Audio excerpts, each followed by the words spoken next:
আসন্ন জাতীয় সংসদ নির্বাচনকে সামনে রেখে উত্তাল পার্বত্য জেলা বান্দরবানের আলীকদম ধানের শীষ প্রতীকের প্রার্থী সাচিংপ্রু জেরির নির্বাচনী প্রচারণাকে কেন্দ্র করে উপজেলায় বইছে এক অভূতপূর্ব গণজোয়ার। পাহাড়ের অলিতে গলিতে এখন পরিবর্তনের সুর, যা রাজনৈতিক বিশ্লেষকদের মতে এক ভোটের ভূমিকম্প। সকাল থেকে রাত পর্যন্ত আলীকদম বাজার, চৌমোহনী থেকে শুরু করে কুরুকপাতা কিংবা চৈক্ষঙের দুর্গম জনপদ সবখানেই ধানের শীষের মিছিলে মুখর। সাধারণ মানুষের স্বতঃস্ফূর্ত অংশগ্রহণ প্রমাণ করছে দীর্ঘদিনের বঞ্চনা আর অনুন্নয়নের বিরুদ্ধে পাহাড়ের মানুষের মনে জমেছে তীব্র ক্ষোভ। শিক্ষা, স্বাস্থ্য ও কর্মসংস্থানের অভাব মেটাতে ভোটাররা এবার ব্যালটেই এর জবাব দিতে প্রস্তুত। বিশেষ নজর কেড়েছে পাহাড়ি ও বাঙালি জনগোষ্ঠীর অভূতপূর্ব ঐক্য।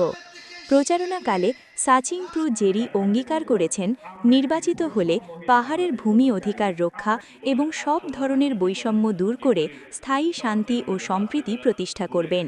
তার এই প্রতিশ্রুতি সাধারণ ভোটারদের মনে নতুন আশার আলো জাগিয়েছে। সব মিলিয়ে আলীকদমে এখন ধানের শীষের পালে হাওয়া।